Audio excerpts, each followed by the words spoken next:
dengue.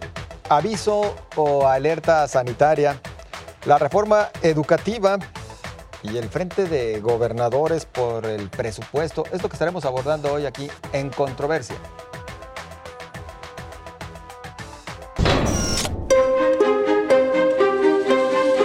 Con 3.405 casos registrados oficialmente, aunque especialistas aseguran que la cifra negra podría llegar a 21,000 y el reconocimiento, además de que llegaron tarde a fumigar, el OPD de Salud anuncia un aviso epidemiológico. El tema ha generado debate, ya que el aviso solo es una notificación a la población de que hay un riesgo. La alerta epidemiológica, en cambio, es un documento que se emite y difunde cada vez que aparece una sospecha de una situación de riesgo potencial para la salud de la población, frente a la cual es necesario el desarrollo de acciones de salud pública urgentes y eficaces. El saldo de 2 personas fallecidas se mantiene desde hace 3 semanas, como también el de 13 muertes sospechosas por dengue, donde los exámenes parecen ir más que lentos. Médicos del hospital de Soquipan incluso confirman un deceso más, una mujer embarazada con su bebé. Pareciera entonces que se maquilla el escenario, ante una epidemia que ya afecta a todo Jalisco y detrás de la cual viene la influenza, que a decir de especialistas también se le está minimizando y como en el caso del dengue, aún no se ven campañas de prevención.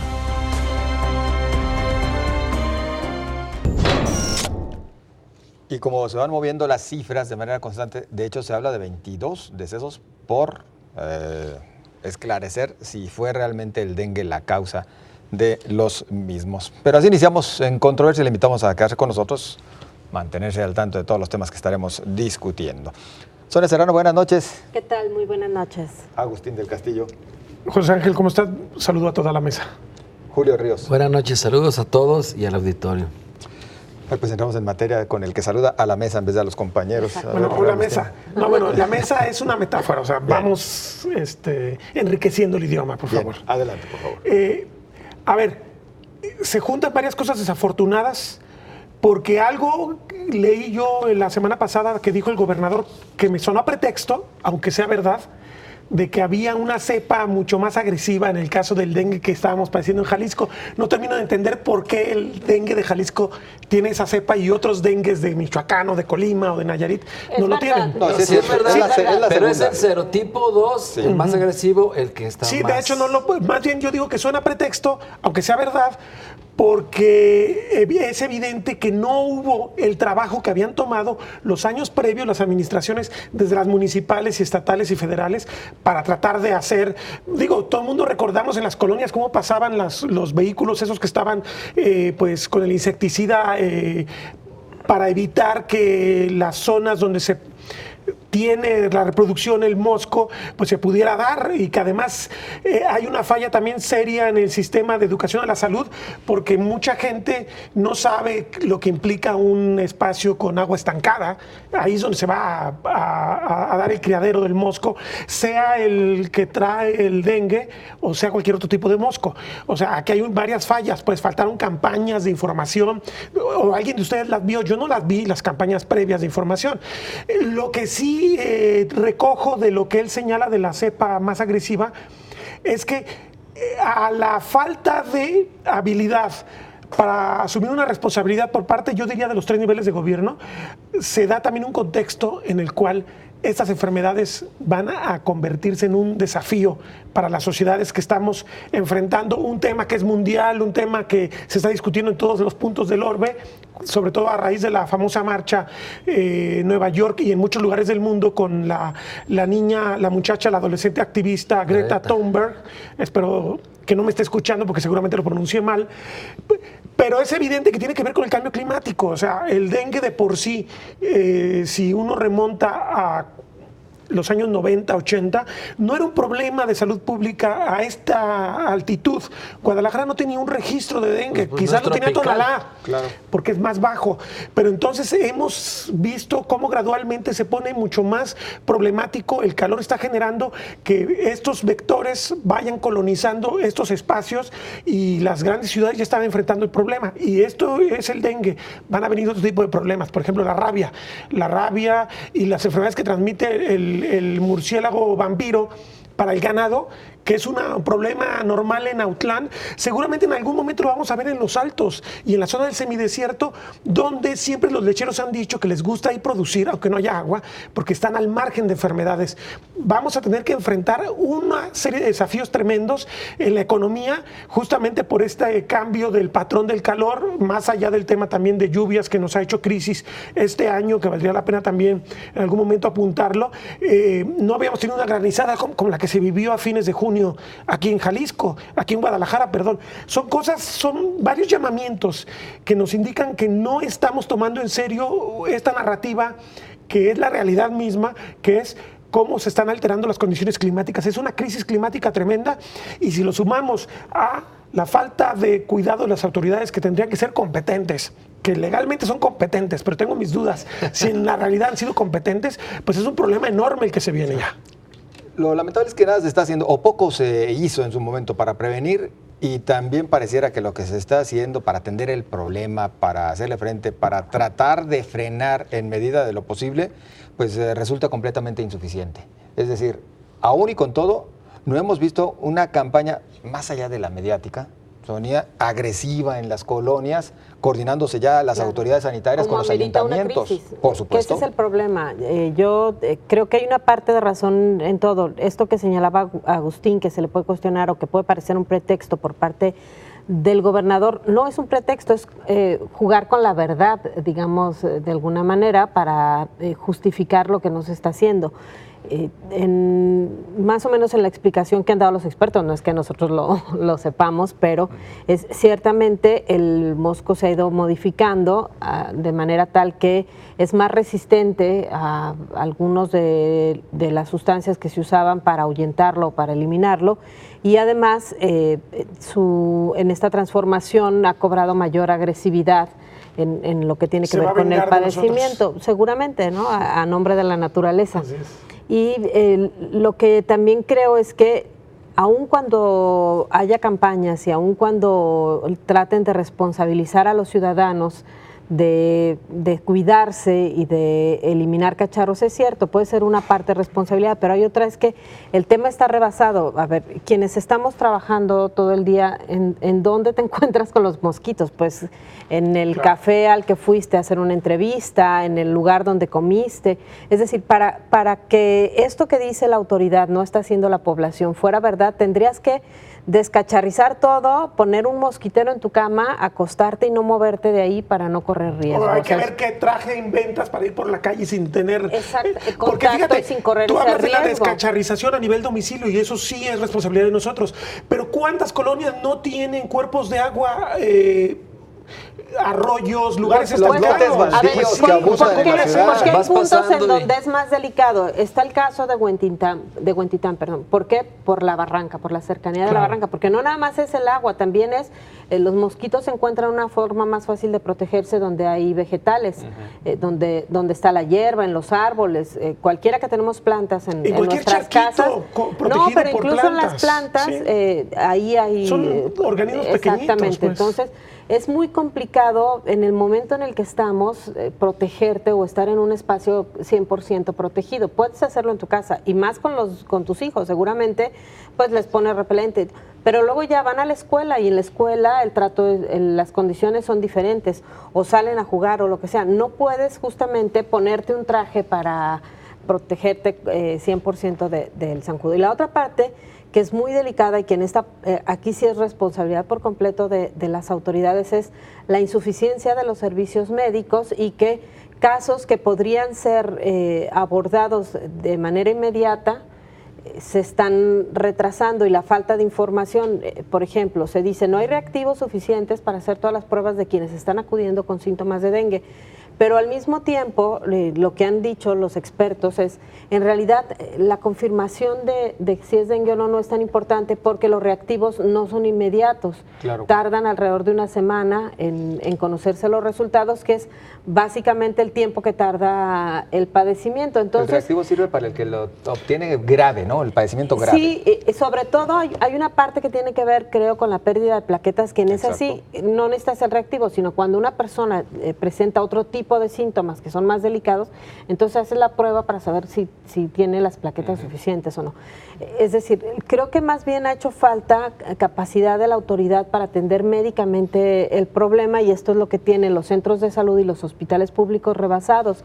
E incluso ya empieza a haber en las clínicas privadas más económicas problemas para tener los medicamentos y los reactivos, que lo que te dice la autoridad es, bueno, hay que tomar paracetamol y hay que hidratarse bien, es lo más importante. Pues creo que tendría que estar ya una campaña intensa de suministro de lo que se requiere para estar bien mientras se resuelve si tienes o no dengue, porque eso solamente va a servir en el momento en que te alivies ya para las estadísticas. No hubo la fumigación, no ha habido una campaña emergente de fumigación, o sea, no puede estarle diciendo la autoridad a los ciudadanos, no fumigo porque la responsabilidad de tener limpio el espacio es tuyo. Claro. Por supuesto que no, hace falta la fumigación y en particular, porque también se dice, bueno, fumigas, pero en realidad el mosco puede volver a instalarse poco tiempo después. Entonces, pues supongo que tendrías que hacer una campaña permanente de fumigación. Pero caray, es que es increíble. En la cuenca del Ahogado, por ejemplo, tiene tendencia a tener encharcamientos toda la época de lluvias. ¿Cómo le vas a hacer ahí? ¿Vas a ir a sacar el agua? Caray, no lo pueden hacer los colectores. Claro. ¿Cómo lo va a hacer la gente? A ver, pero puede sí la autoridad llevar abate. Yo recuerdo, sí, exactamente. Yo recuerdo, por ejemplo, en La Habana, una vez que hubo una crisis con el dengue, lo que hubo fue una campaña súper intensa, pero así de, llegaban a tu casa y te decían, o sea, tiene que haber a esta hora, se fijaba por horarios, una persona que abra la casa, nada de que salimos a trabajar y no. O sea, era obligatorio dejar que fumigaran tu casa. Por supuesto, con mayor razón, los espacios donde se crean o donde se pueden establecer los criaderos de mosquitos, ¿no? Entonces, eso es lo que hace un Estado cuando hay un momento de crisis. Por supuesto que no es siempre, pero si tienes una crisis como la actual, tendría que notarse que está pasando algo extraordinario. No estamos notando algo extraordinario por parte de las autoridades. Sonia y Julio, para tu intervención, es que no se está reconociendo. El gran problema es ese, ver, hay que recordar que en salud pública existe algo que se llama AAA, el aviso, alerta y alarma, y de acuerdo al gobierno federal, al Sistema Especial de Vigilancia Epidemiológico Federal, estamos ya en la alarma, que es cuando se tienen que tomar ya las acciones de superurgencia, pero aquí no se está reconociendo, ni siquiera. Entonces ese es un primer problema que se resiste la autoridad, la Secretaría de Salud, a admitirlo. Creo que con la salud no se juega, independientemente de que el gobierno federal no haya mandado los recursos, que esto que está ocurriendo es una misión muy grande por parte del Estado, no anticiparse y prepararse. El dengue ya ha tumbado a otros secretarios de salud. Hay que recordar que con Gutiérrez Carranza, entre otros problemas y escándalos, esto del dengue fue algo de lo que fue precipitando su salida de aquel secretario. En el caso de Fernando Petersen y también la directora del Organismo Público Descentralizado de Servicios de Salud, Consuelo Robles, yo creo que ambos funcionarios, por todas las omisiones, deberían de ser al menos sujeto de juicio político y obviamente pues destituidos. ¿Por qué? Porque han caído en graves omisiones. Para empezar, desde noviembre de 2018 la Organización Panamericana de la Salud, y aquí lo documentó Isaura López Villalobos y también la OMS, advirtieron que en 2019 iba a haber brotes porque el dengue es una enfermedad reemergente y aún así no se hizo nada. Jalisco aparecía en ese documento y también se sabe que hay picos históricos de alza de agosto a octubre y tampoco se hizo nada. Las cifras se han ido comportando de una manera en que claro que pudieron haber anticipado que esto venía, porque por ejemplo en la semana del 29 de julio solo había 790 casos, al 19 de agosto ya eran 1204, el 12 de septiembre 1777, el 12 de septiembre 2451 y ahora ya hablamos de 3405 casos. Fíjate, y también casi para terminar, hay municipios como Teoquitatlán de Corona o Juchitlán donde hay 66 y 31 casos que si lo vemos con la incidencia es altísima, porque son claro. 571 y 530 casos por cada 100,000 habitantes. Sí, claro. Eso es altísimo, nos debería de sacudir y hablar de una emergencia. Pero ¿qué hicieron en el gobierno de Jalisco a pesar de estos datos que anticipaban la crisis? Retrasaron la atención al no fumigar, como ya lo mencionaron, despidieron a los 1,500 brigadistas de programas como el de Patio Limpio y ahora pues se resisten a emitir la alerta a pesar de, ahí disculpen la pasión con la que hablé, se resisten a pesar de que existe todo esto a emitir la alerta. Y además habría que ver también el aspecto que les gusta más, con el que les gusta más comparar, porque termina siendo un impacto real, claro. El aspecto que tiene que ver con el daño económico que implica gente que deja de elaborar, gente que además va a costar su atención en los servicios públicos, porque la mayoría de la gente víctima, y aquí sí es también una realidad, no es un mito, son personas de escasos recursos, porque las colonias que tienen estos estanques y esta falta de servicios urbanos que propician más que se dé el mosco, son colonias pobres. Entonces estamos hablando de un problema también social, no solamente de salud. Es un padecimiento que te inhabilita completamente, no puedes trabajar. Sí, claro. Exactamente. Sí, claro. Por lo menos una semana, si bien te va. Así es. Una semana al menos quedas inhabilitado. Y agregando que no es lo importante, pero también está el asunto de las grillas, ¿no? Que se comenta dentro de la Secretaría que ambos funcionarios están pues más preocupados en una guerra de celos entre ellos. Pero hay que recordar que Consuelo Robles quiso ser secretaria de Salud y ahí hay cierta rivalidad que, de acuerdo a lo que comentan dentro de la Secretaría, Jaime Agustín Cruz es repetido, ¿no? Pues ojalá no sea eso, porque imagínate qué grave que por un asunto tan baladí estén poniendo en riesgo tantas personas. Ya sucedió. Digo, eso es solo como un dato de lo que se menciona en los corridos políticos. Lo importante es lo que acabamos de mencionar aquí sobre cifras y inacciones. Mencionar también que en lo político sí comienza ya a generarse bastante ruido, nada menos hoy regidores de Morena pues han planteado y comienzan a exigir la renuncia del secretario de Salud. Mañana, el miércoles para los amigos que nos ven en la retransmisión, en el Congreso también habrá un pronunciamiento, un punto de acuerdo que será presentado en el que exigen la renuncia del secretario de Salud y acciones inmediatas por parte del gobierno del Estado para atender esta crisis. Vamos con esto a la pausa. Regresamos.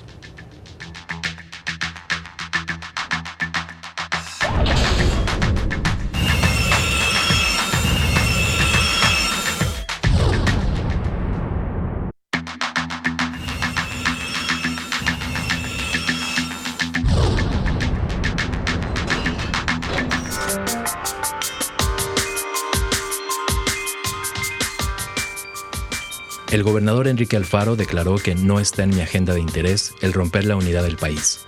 Al contrario, lo que queremos es que desde Jalisco se construya un mensaje de unidad nacional. Sin embargo, coincide con sus homónimos de Aguascalientes, Guanajuato, San Luis Potosí y Querétaro de que no se les está dando un trato justo. Requieren todos estos un trato igual a lo que aportan de impuestos a la Federación. La percepción es una centralización del presupuesto para dar prioridad a los grandes proyectos del gobierno federal, como la refinería de Dos Bocas y el Tren Maya. El gobierno federal no solo minimiza los señalamientos, ni siquiera los toma en cuenta. Algunos de estos gobernadores dicen que inclusive valdría la pena una revisión del pacto fiscal. Me remonta a hace bastantes años, ya como 20, 25 años que se habló también de este tema. ¿Cuándo se conformó la ley de coordinación fiscal que está vigente? Viene de la época de Echeverría y fue una reforma para centralizar, para depender del gobierno federal con recaudación que fomentó la flojera y el dejadismo de del nivel municipal y del estatal. Porque habría que revisar cuánto se depende del gobierno federal. Esto es una cosa muy grave. ¿Cuál país federal cuando dependes, tú desmiénteme, Sonia, 80%, 90%? Eso no es un país federal, eso es un país centralista. Ojalá y esta crisis en la cual yo, entre comillas, le doy la razón a los gobernadores, porque ciertamente al presidente no le interesan ahora sí que los intereses de los estados, pero si los gobernadores reclamaran un nuevo pacto fiscal sería, vamos a cobrar impuestos nosotros y vamos a ser realmente autónomos en nuestras haciendas y cambiaría. Vamos viendo cómo es el pacto fiscal en Estados Unidos y te aseguro que estamos años luz. Bueno, aquí también hay que reconocer algo y lo acaba de mencionar Julio. Lo cierto es que los estados y los municipios también han demostrado poca capacidad para recaudar o poco interés en hacerlo. Pero ¿cómo si el gobierno federal les da todo? Por supuesto, en el gasto, además. Lo que pasa es que no quieren asumir el costo político porque los impuestos son impopulares. Entonces, para los gobernadores ha sido muy cómodo, hasta ahora que vemos estos pataleos, ha sido muy cómodo el no asumir ese costo, ¿no? Acuérdate con la tenencia, que era impopular y que se recaudaba en varios estados, pues prácticamente muchos ya dejaron mejor de cobrarlo por esto, ¿no? Se habló ya de que iba a regresar la tenencia, pero federal. Entonces, a los estados por eso no les ha gustado meterse a cobrar. Pero la tenencia pero era federal. debería. Pero sí, regresaban los estados. La verdad es que era un magnífico impuesto. Pero, ya, sí, pero por justo. populistas, Emilio González Márquez y otros gobernadores decidieron eliminarla. Mi querido Agustín, que es un impuesto justo, ¿eh? Porque quien tiene siempre la puedes activar. El gobernador Enrique Alfaro, si necesita dinero, puede elevar la tasa. Nadie se va a no la va a crear, pero puede elevar la tasa. Pues como dice ahora, un acuerdo histórico o algo por el estilo. Pues también hacer un acuerdo histórico. Volvemos al tema del anterior segmento. Si ya pagaste un costo político, no la quites, caramba. Todo el mundo habla de impuesto verde por el tema de la contaminación y no hay recursos para medio ambiente. Como con el aumento, yo no lo hice, ahí estaba la tasa, claro. ya nomás la cambié. Lo que tendría que ocurrir entonces es que los municipios y los estados, sobre todo, son los que, porque los municipios no han renunciado a tantos impuestos que le correspondían, ¿no? Siguen operando los licencias de operación y el predial. Con ineficiencias terribles. Lo siguen teniendo, pero no recaudan de manera eficaz. Me refiero que lo tienen aún, pero tienen carteras de morosos y de grandísimas. Pero los son los usos de suelo.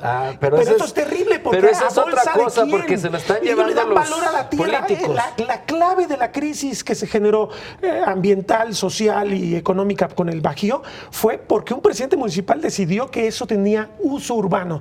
Y lo que yo le comentaba a Sonia hace rato cuando platicamos en radio, esto hay que asignárselo a alguien del gabinete del gobierno del estado como Marcelino Tamés en el caso del Bajío.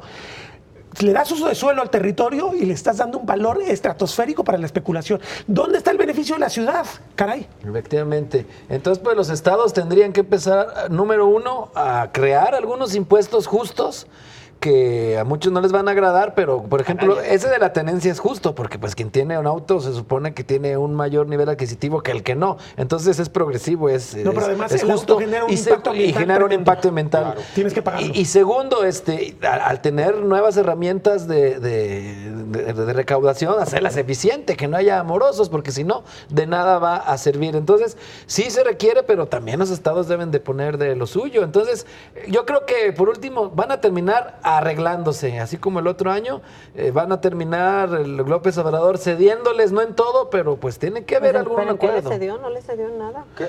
Al final, no, lo de la línea 3 sí se dobló. Ahí está, todavía al final, bueno, yo no ha llegado verla diciembre. Terminada no voy a No ha llegado diciembre, pero yo sí soy de los que creo que se va a quedar de elefante blanco. Al tema de la necesidad de una reforma fiscal si quieres hacer un cambio de régimen. Si se planteara en el programa de gobierno una reforma fiscal para cobrar más impuestos, porque este país, aunque nos parezca increíble, no paga impuestos. Los que pagamos impuestos pagamos muchos, pero mucha gente no paga impuestos, hacia arriba y hacia abajo.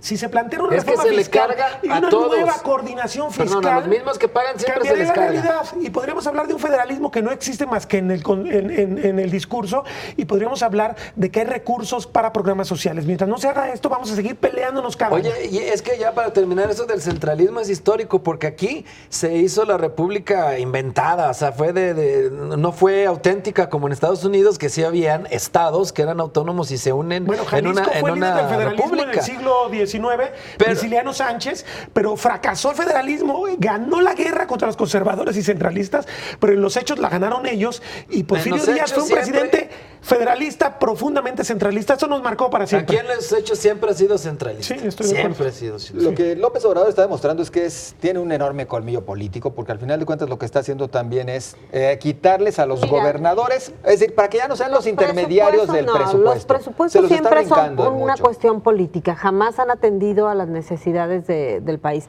De hecho, los presupuestos son inerciales y la mayor parte del gasto se va al gasto corriente. Entonces, en realidad, labor bolsa que hay para repartir y que hay para modificar es muy corta.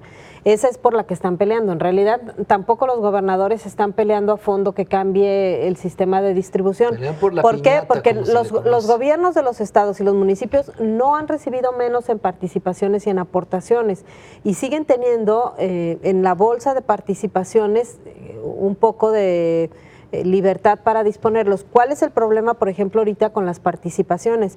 Que casi todas las tienen hipotecadas, entonces tu margen de maniobra con participaciones es nulo. En el caso de Jalisco, con el último crédito llega al tope de su capacidad de deuda y además lo hace comprometiendo participaciones.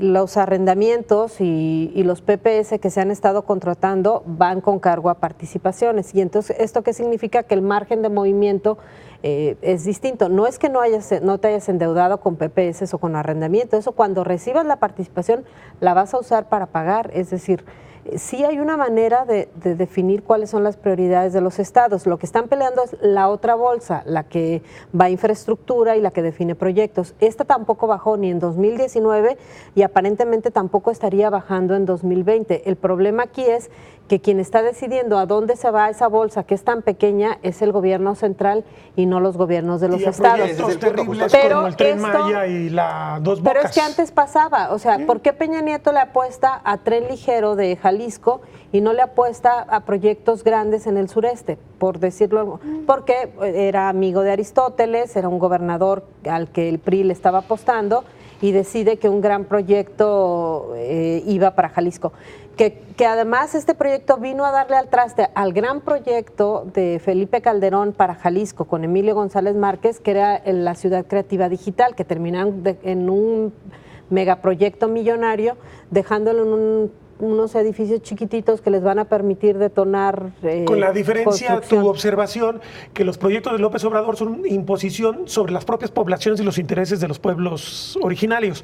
Creo que el tema del sureste se tiene que discutir mucho más a fondo. Por supuesto, no, claro, no, esa parte no es la que... ¿Sabes con qué se compararía con lo del tren México-Toluca? Que es un fracaso. Lo decide políticamente con acuerdo con los gobernadores de los estados. Aquí tampoco vinieron a preguntarnos si queríamos la Ciudad Creativa Digital y que le destinaran miles de millones de pesos a ese proyecto. Nunca nos preguntaron a los habitantes de la zona metropolitana. Son acuerdos entre el presidente y el gobernador en turno cuando son del mismo partido político. Con una diferencia. Así se definen esas bolsas. Si la hipótesis de la Ciudad Creativa Digital era buena, apostar por el conocimiento, por la informática, por todas las tecnologías nuevas, era algo que Guadalajara ya tiene una tendencia desde los años 90 desarrollando. O sea, en términos económicos era una buena apuesta hacia el futuro. Si tuviéramos políticos que pensaran así, que eso sería lo que en teoría tendría que suceder. El proyectos sobre las zonas más sensibles ambientalmente del país son un retroceso. ¿Qué pensaron quienes se quedan con ese proyecto? Pues edificios de departamentos, me quedo con edificios para instalar mis oficinas. O sea, no pensaron, por supuesto, en esto que estás hablando, Agustín. Fíjate que las élites mexicanas crecieron mucho desde la época de Miguel Alemán para acá, porque había una increíble alineación entre los negocios privados, la corrupción y los grandes intereses del país. Yo he leído cómo se desarrolló Ciudad Universitaria o Acapulco en la época de Miguel Alemán. Obviamente que había información privilegiada y que los grandes beneficiarios, iba a decir, de estos proyectos hicieron fortuna inmobiliaria. Pero nadie puede discutir que Ciudad Universitaria fue una cosa sensacional para el país. Tener una universidad que está entre las 50 más importantes del mundo. O Acapulco, que fue la primera gran apuesta turística del país. Y hubo corrupción y hubo intereses privados, pero estaban alineados al interés de desarrollo del país. Si por lo menos lográramos eso, sería otra cosa. Ahora estamos con intereses de corrupción por un lado y con los intereses del país por el otro. Por eso nos sale mal todo, eso es lo terrible. No digo que esté bien la corrupción, digo que tenemos que empezarla a combatir con seriedad, pero no la vamos a poder desterrar y no podemos renunciar al desarrollo correcto, adecuado del país. ¿Tenemos algo más en torno a este tema o podemos tocar así por lo menos de paso algo que justo este martes está ocurriendo? Los diputados apenas están analizando para ya sacar adelante, parece que ya hay ahora sí acuerdo para sacar adelante la ley orgánica del Poder Judicial y ya hoy martes la Suprema Corte de Justicia de la Nación da revés aparte de la reforma constitucional. No, esa es otra. Es una reforma anterior, pero sí nos puede servir como de calentamiento de saber cómo va a resolver la los Corte. juicios la declaración de procedencia. Esta reforma fue la de 2016, si mal no recuerdo, que elimina el fuero para funcionarios públicos. Lo que resuelve la Corte ante una controversia constitucional que presentó el Supremo Tribunal de Justicia del Estado es que el fuero o la declaración de procedencia, si es necesaria, la declaración de procedencia, que es el nombre oficial que tiene, es si se puede proceder o no penalmente contra un funcionario público que tiene determinado cargo y que tiene esta cierta inmunidad que le da el cargo. Contra el fuero común, ¿no? Contra delitos. Exactamente. Entonces lo que dice la Corte es, si le quitas el fuero a los jueces y a los magistrados, los dejas en un estado de vulnerabilidad y le quitas independencia al Poder Judicial. Lo relevante de esta resolución, que llega 3 años después de que se aprobó la reforma, es que nos deja claro otra vez cómo va a pensar la Corte todos los cambios que se hacen con respecto a quitar la independencia al Poder Judicial, que la reforma constitucional que recién se aprobó tendría que ir por ahí. Están enredados, como tú mencionas, ya casi hay acuerdo, pero este acuerdo se basa en un compromiso que hace el presidente del Supremo Tribunal de no ir a la controversia constitucional, cuando hoy los magistrados les recuerdan que es un acuerdo del Pleno y que tiene que presentar la controversia constitucional. Que inclusive le decían los magistrados hoy que ya está listo todo para ir a la controversia y él les aclaró que no, que todavía se sigue preparando, se sigue elaborando. Sí, que está redactando, que no escribe tan rápido. Exacto. Pero además me da la impresión de este debate del fuero, hemos gastado tinta y hemos perdido un montón de tiempo como si fuera a ser la gran solución. A ver... El problema no es el fuero, es la impunidad. No, y es que además existen métodos, existe legislación para que cuando hay voluntad política, si hay un político que está en corrupción, sea sometido. Ya ha ocurrido en el pasado. Pero lo que pasa es que esto es gastar pólvora en infiernitos y distraer a la sociedad en un tema que tendría que ir mucho más a fondo, que es el combate a la corrupción y a la impunidad. Si no hubiera estos acuerdos entre grupos políticos para no tocarse, pues entonces no pasa, o sea, podrías tú quitarle el fuero a alguien y de forma rápida, ¿no? Y procesarlo penalmente. Claro. No tiene ciencia. Existen leyes. Pasó, por ejemplo, en esta voluntad, pasó aquí con Vizcarra, el que era alcalde de Tonalá, que lo hicieron muy rápido o que procedió. ¿Por qué? Porque no tenía protector político y fue muy sencillo. En realidad, exactamente, lo que tendría que suceder es cuando alguien es evidente que cometió un delito, pues que más allá de la protección política o de los acuerdos políticos, los juicios de procedencia vayan. En realidad, ¿cuántos juicios de procedencia ha habido en el Congreso en las últimas legislaturas? Yo creo que no llegamos ni a 10, es más, ni a 5 seguramente. Entre los de procedencia y los políticos seguramente el Poder Judicial Autónomo te garantiza que se cubran tus derechos y posiblemente si a ti te determina el Congreso que eres culpable, tendrá que demostrarse a través del juicio, porque para eso existen las leyes. Entonces, de repente, es como estar sobre lo mismo, pero lo encuentro muy perverso porque veo como que hay un afán de distraer a la sociedad en un asunto que en realidad la ley sí tiene salida. Eso me parece muy perverso. Sí, y la regla de oro de la clase política es protegerse hasta donde sea posible. Pero además, ya cuando eres insostenible te dejan solo. Y la otra parte Perdón, sí. No, nada más. Y de la reforma al Poder Judicial sigo pensando que nada más se hizo deliberadamente mal hecha para pues nomás tener un golpe, digámoslo, publicitario, mercadológico. Miren, sí hicimos, pero pues fueron los malos del Poder Judicial. Yo creo que sí querían meterle mano. Lo que pasa es que no saben cómo. La bronca cuando no tienes expertos o que no... Rompieron todos los acuerdos que había con el Poder Judicial. Ya habían acordado una cosa y a la hora del dictamen aparece otra. Les lo que pasa es que mientras no convoquen a los expertos a las grandes discusiones, van a seguir ellos pensando que toman buenas decisiones. Y el gobernador no es abogado, lo convencen de lo que sea sus asesores, que están metiendo, que son los que le quieren. Exactamente. Aquí hay un aspecto muy insano de nuestra vida pública. Los gremios siempre están cuidando los intereses de corto plazo. Los gremios deberían estar arriesgándose a perder contratos, pero discutir las cosas que le interesan al país. Los abogados, los ingenieros, los arquitectos, la gente que tiene de algún modo incidencia en la vida pública, en la infraestructura, en las instituciones, en las leyes. Caray, ¿dónde están cuando necesitamos discutir esto? y que nos pongan con sentido común. No discutas estas tonterías, discuta esto que es lo importante. Nació muerta la reforma Es terrible. judicial. Y eso es lo que va a pasar. Vamos a tener jueces y magistrados distraídos en defenderse, Amparándose. en lugar, exactamente, con todo el derecho, porque están violándose sus derechos, y los temas importantes no se atienden, ¿no? Pues sí, no Que tengo un debería. violador, mira, aplícale este y a ver qué. Pues sí, es que no son superhombres, Claro. aunque pareciera, o sea, necesitan Una concentrarse en el reforma a trabajo fondo esencial. tendría que ser cómo fortaleces al Poder Judicial, Exactamente. que sigue siendo el poder más castigado. Tienes jueces que tienen 10, 15 mil juicios al año por resolver. ¿Quién lee 15 mil expedientes? Nadie. Es inhumano. ¿Presupuesto esto, es fortalecerlos? ¿Darles un mejor presupuesto, por ejemplo? Hay Tal vez algunos crecer. diputados que impulsan la hacienda judicial Yo ya creo, otorgarse. sí se necesita más presupuesto, en Incrementar particular personal. a lo que tiene que ver con la primera instancia. Quizá los magistrados no tanto, la carga de trabajo en segunda instancia es distinta, pero en primera instancia, por supuesto. Se han hecho además un montón de reformas. La reforma que les quitó el narcomenudeo y que lo mandó a Jalisco, que en tema de narcotráfico era la mayor parte de la carga, extinción de dominio, laborales. muchas reformas, lo laboral. Se les está llenando de carga y no creas nuevos juzgados. Duplicar al menos el número de juzgados. Sí, por lo menos. Claro. De entrada. Pues compañeros, muchas gracias, muy amables. Gracias, buenas noches. Buenas noches, pásela bien.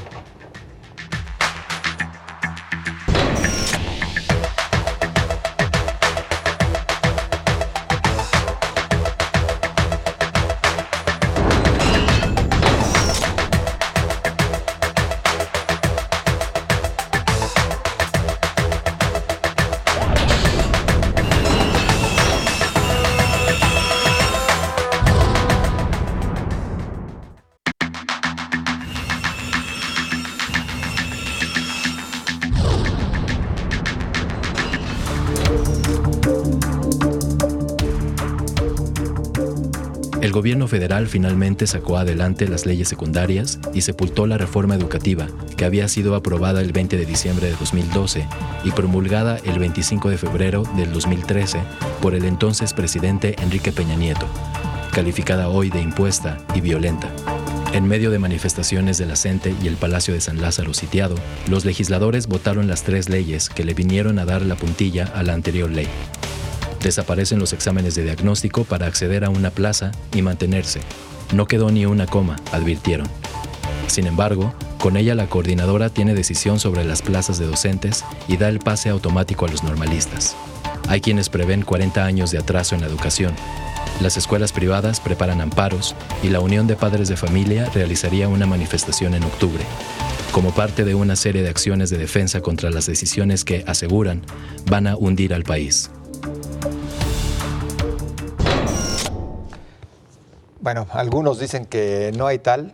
Habemos quienes creemos que sí se está cediendo bastante a lo que principalmente la CENTE, la coordinadora, está exigiendo, de tal suerte que ahora también ya con plantones en el Senado, porque hay otros puntos que aún quieren ajustar en esta reforma.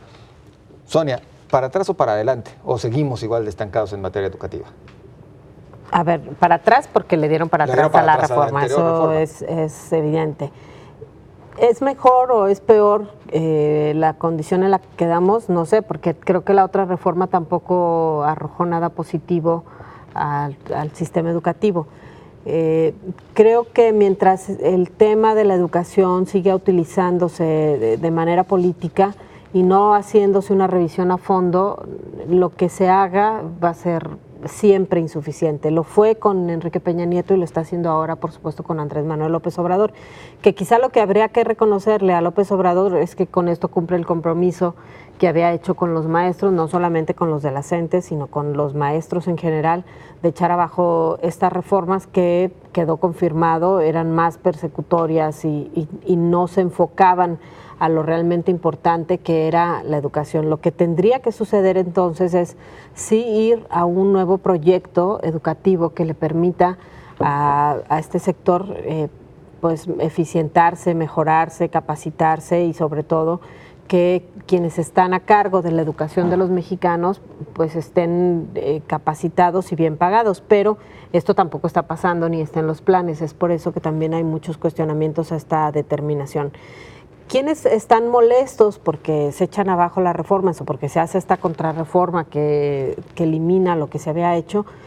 Pues quienes habían impulsado la anterior reforma y que habían argumentado que con esto se modernizaba en el papel y en la realidad el sistema educativo del país, lo cual evidentemente no sucede. Mientras, creo que en el tema de la educación y en muchos otros, en el de la salud, en el de la seguridad, mucho pasa por lo que las autoridades dicen hacer, que está muy alejado de lo que en realidad hacen. Mientras no haya inversiones a fondo y revisiones a fondo de lo que pasa con el sistema educativo, de nada va a servir que las leyes y las reglas se sigan modificando. ¿De qué te sirve decir que están accediendo o teniendo los cargos los maestros que mejor se capacitan, porque así lo dice la ley, cuando la realidad no es así? En realidad todos sabemos que el sistema de control lo sigue teniendo el sindicato, aunque ellos digan que se modificó con este tema de los concursos. Es mentira, el sindicato sigue teniendo el control absoluto y sigue habiendo un sistema educativo muy diferenciado en donde hay pobreza, el sistema educativo no sirve, en donde se vive más o menos medio sirve, y quienes pueden pagar la educación son quienes tienen pues mayores competencias. Entonces, la educación privada, entonces, ¿de qué sirve que vayas a reformas o que hagas cambios o que digas que van a decidir unos o los otros a los maestros si son los maestros que siguen ganando la misma miseria? Si son maestros que siguen teniendo que cubrir 2 o 3 turnos para que medio les alcance para vivir, mientras los privilegios que se dicen que tienen los maestros sigan siendo solamente de acceso para las cúpulas y el maestro común y corriente tenga que sufrir como la mayor parte de los mexicanos para tener al menos para sobrevivir. La verdad es que esto no está cambiando, pero tampoco había cambiado, así que no me parece que se haya tirado por la borda algo extraordinario cuando esa reforma anterior ya había quedado claro que no servía de nada. Julio, espero no equivocarme, tú desde siempre decías que esta evaluación a los profesores de nada funcionaba. El que ahora se regrese a este tema de la plaza automática para los egresados de las normales rurales en particular, ¿tu opinión? Bueno, para eso se preparan, ¿no? En las escuelas normales para ser profesores. Pues salen los profesores. ¿En qué van a trabajar? Hay muchos. A ver, ¿en qué van a trabajar si se preparan para ser profesores? ¿Les van a poder dar a todos? Bueno, eso ya habrá que ver el espacio, pero se preparan para ser profesores y tienen que trabajar, pues ¿en dónde? Pues en las escuelas, no hay de otra. Ellos sí de veras no tienen otra porque solo se preparan para eso, no como otros profesionistas que a lo mejor podrían tener una cartera de espacios en las cuales pudieran elegir, ¿no? Un comunicólogo puede trabajar no solo en un medio, puede trabajar en una empresa con la comunicación corporativa, etcétera, ¿no? Lo que se te ocurra, pero un profesor solo va a una escuela. Yo coincido en que una verdadera reforma educativa no depende de evaluaciones o de ese tipo de asuntos. Depende de 2 cosas fundamentales. Número 1, de que no haya esa dependencia excesiva de los sindicatos. Ese es el problema. Ni la CENTE ni el CENTE son monjes capuchinos. Es decir, no, ni siquiera deberían de existir. Ya vemos que la CENTE va a seguir chantajeando, porque ese es su modus operandi, su modus vivendi, y hagan las reformas que haga, va a seguir en la calle, va a seguir obstaculizando y va a seguir haciendo destrozos. Y el CENTE va a seguir siendo pues una cúpula dorada, la que se va a seguir enriqueciendo, la que va a seguir con los beneficios tanto de estos grandes sueldos como de aspirar a diputaciones. Si no es ahora con Nueva Alianza, le buscan la manera, pero van a estar ahí en las tomas de decisiones. Ellos van a seguir siendo los grandes ganones porque son los que controlan. Debe de terminar esa dependencia. Y ahora, lo que pasaba con Peña Nieto es que esa reforma, más bien, insisto, y aquí lo voy a seguir repitiendo, atentaba contra los derechos laborales de los profesores. Y eso lo que hizo fue fortalecer aún más a la CENTE o al CENTE, porque pues no había de otra que el profesor tuviera que estar abrazado al clavo ardiendo, estar con los sindicatos, porque veía vulnerados sus derechos con esta evaluación que, insisto, era punitiva, era la espada de Damocles para ir en contra de los profesores críticos. Así era. Y esto de la academia de papel y toda esta carga que tienen los profesores, en lugar de concentrarse en lo más importante, que son las aulas. ¿Cuántas escuelas están? Lo vemos nosotros en el programa que estamos con Celia Niño en un servidor. ¿Cuántas escuelas en obra negra? ¿Cuántas escuelas salario, o sea, que no que no tienen ¿para qué los evalúas? pupitres? Para que ganen los maestros lo que reciben, que no les alcanza para nada y que tienen que estar, como dices, yendo de un lado a otro, y además a esto le sumas la carga de la capacitación. En realidad lo que se volvió fue una reforma de ataque a los maestros, Así, cuando tendrías culpabilizando que haber, a los maestros supuesto, de que la educación está mal, y ellos no tienen toda la culpa. Muchos maestros son buenos, también hay que admitirlo, y tienen gran vocación. Hemos visto La historias mayoría. de quienes hasta pagan de su bolsillo la comida de los alumnos. Hemos visto unos que van y se trasladan y que incluso se tienen que cooperar los padres de familia para pagarle el sueldo, porque la Secretaría de Educación no lo paga, en preescolares, en escuelas de colonias aquí mismo, en Tlajomulco, aquí mismo en El Salto, no nos vayamos lejos, y profesores que tienen la vocación, porque no les pagan lo mismo que si estuvieran con la Secretaría de Educación. Que la reforma de Peña Nieto les cargaba la mano en cuanto a trabajo, sí. El que hubiera una Trabajo persecución, inútil, a ver, ¿cuántos fueron los que en realidad quedaron fuera? Yo discrepo totalmente, yo creo que sí es un retroceso.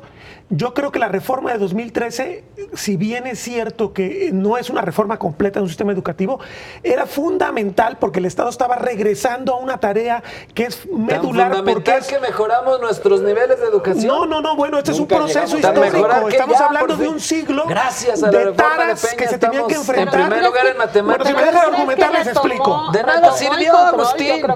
Lo Ni están te empezando a desgastes. retomar, por supuesto. A ver, adelante. Cuando López Obrador regresa al Estado previo, está renunciando a la rectoría del Estado. Esto es neoliberal totalmente. A ver, le caray, está ¿por qué regresando a los sindicatos un control. ¿Por qué?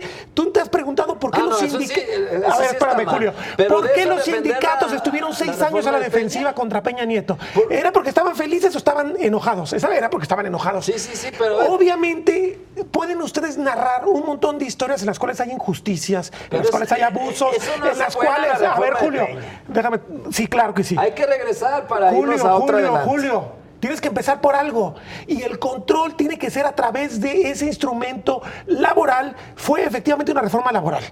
Insuficiente, sí. Y Pero esta a partir también lo de es, ahí, en buena medida. pero a partir de ahí podía ser después pasar a una segunda etapa Punitiva, y construir. que criminalizaba a los profesores. A ver, no hay No un a todos. país que tenga un sistema educativo que valga la pena sin evaluaciones, por favor. Me parece aberrante Pero que se diga que no son se debe evaluar. evaluaciones Se debe políticas, evaluar. No, las que quería hacer demuéstralo, Peña. demuéstralo. ¿Cuáles fueron las políticas? ¿Cuáles son las Peña? evaluaciones ¿Cuáles fueron las políticas? Tal políticas? vez estaban mal hechas. No, Tal vez a se ver, prestaba es a que las eso, bajas no, pasiones. a ver. Pero la evaluación es un concepto esencial en cualquier sistema educativo.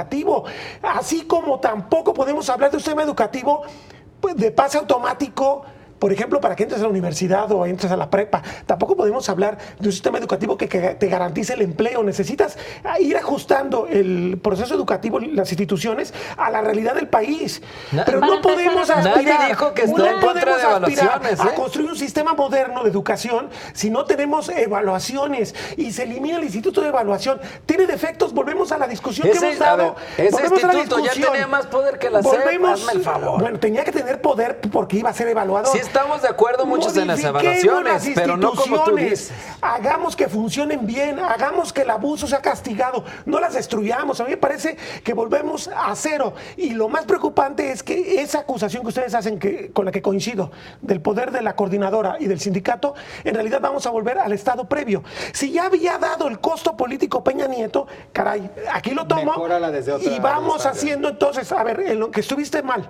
Vamos viendo cómo lo mejoramos, vamos mejorando el Instituto de Evaluación y vamos pasando a el análisis de los planes de estudio. ¿Por qué los estudiantes en México no aprenden? Bueno, era la siguiente etapa. No la dio Peña Nieto, necesitaba darse. Yo me pregunto, ¿quién en su sano juicio, que tiene cierto acceso a dinero para educar a sus hijos, va a mandar a una primaria pública a sus hijos? No, invierte en una primaria. En realidad aquí el beneficiado es las escuelas privadas, porque mucha gente va a decir, no tengo de otra más que invertir en escuelas privadas si quiero mejores, calidad educativa. A ver, no necesariamente son mejores. Estoy de acuerdo en que mientras no se mejore los planes de estudios y la educación, claro que van a seguir siendo los ganones las escuelas privadas.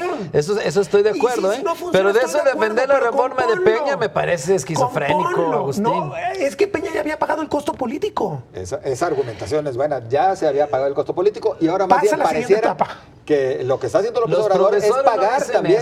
Pagar favores es normal, políticos. Los profesores no estaban acostumbrados a la evaluación, estaban acostumbrados a que el sindicato decidiera. Me parece que los profesores reclamaban un sistema justo y un sistema que no los sobreexpusiera, un sistema que les diera, o sea, el derecho a la dignidad es muy importante en cualquier profesión. Yo estoy de acuerdo en eso. Reforma el sistema para que primero derivemos en algo mucho más objetivo. Y luego ya pasamos al otro, ¿no? ¿Cómo les pides estos resultados paso, lo que yo digo. Con escuelas de tierra y sin techo y sin pupitres? Y no es, voy a plantear un nuevo sistema de evaluación. No es elimino la evaluación. Es le regreso al sindicato el poder que había perdido. Ya se había dado el paso de quitar los sindicatos. Te contradicen, en las leyes sí. En las leyes sí lo había perdido. Es lo que acabamos de decir. Pero volvemos al tema. Porque fue algo que pasó en el papel, no pasó en la realidad. El Estado para reformar un sector requiere leyes. En Jalisco el sindicato y en otras secciones también, las dos secciones de Jalisco apoyaron la reforma. ¿Por qué? Porque les permitía en la práctica, en los acuerdos que se hacen en los puros, mantener el control. ¿Para qué la regresas? ¿Por qué no la utilizas para cristalizarla? A ver, coinciden todos en que no la va a poder volver a sacar, no la va a poder volver a sacar, porque ni Morena, ni los aliados de Morena, ni los maestros van a estar dispuestos a volver a discutir algo que ya se había discutido. Es simplemente mi planteamiento. Claro. Si ya habían aventado un costo político, mejor partamos de ahí y veamos cómo lo mejoramos. A ver, ni la de Peña, ni esta le quitaba poder la de Peña sí se la quitaba. Al sindicato y a la CENTE. Hubiera ocurrido es otra cosa. La de los Peña se la fortaleció más desde el momento en que atentaron contra los derechos laborales de los profesores y a ellos no les quedó de otra que ir a las protestas con estos sindicatos. En la reforma estaba cristalizada una situación en que le quitaba el poder. En la reforma sí. Si no se aplicó bien, es otra cosa. Vamos viendo cómo se aplica, vamos viendo cómo la mejoramos. A mí sí me parece un grave retroceso y este país no en balde tiene un problema serio para generar conocimiento, para generar tecnología, para generar lo que demanda un país en desarrollo, porque no tenemos un sistema educativo ad hoc, porque no favorecemos el conocimiento. Dale herramientas de innovación a las escuelas. Qué bueno que lo mencionas. Le están pasando a los padres de familia el recurso que antes se utilizaba a través de estos comités que sabemos que había mucha corrupción, pero necesitas conocimiento para mejorar una escuela. No puede ser que los padres de familia se vayan a encargar de hacer un aula con ciertas características para que los alumnos aprendan, por ejemplo, computación, inglés, que son dos elementos decisivos para la educación en este momento. Las escuelas públicas no la están ofreciendo, las privadas sí, y ahí sí la van a ganar. Bueno, que ya lo ofrezcan, vuelvo al tema. No dependía de la reforma. Sí dependía de la reforma. La reforma le devolvía al Estado la iniciativa que perdió durante muchas décadas, justamente porque el Sindicato Nacional de Trabajadores de la Educación, y vayamos a su historia desde la época del desarrollo estabilizador, era un esquema de control muy eficaz para el PRI. Se acabó ese pacto con la caída del PRI y la llegada del neoliberalismo. Nunca supieron qué hacer con esto. Peña hizo muchas cosas mal, pero me parece que el espíritu de esa reforma, que quizás no aplicó o que fue muy lento, fue una de sus herencias que iban a ser importantes. No era reforma de Peña, porque era institucional. No era sí, Peña, claro. Sí, claro. No era de Peña.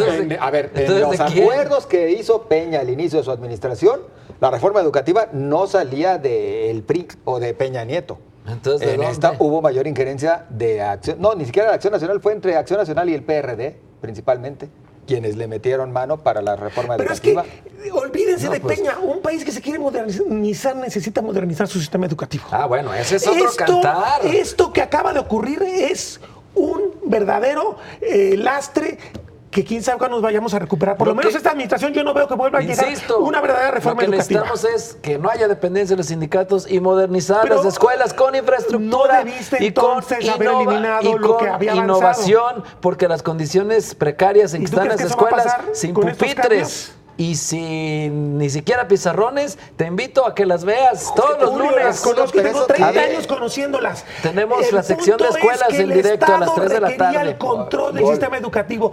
Si tú quieres en un aspecto meramente legislativo, y lo tenía ya, no se los hubieras regresado. Vamos a la pausa. Continuamos.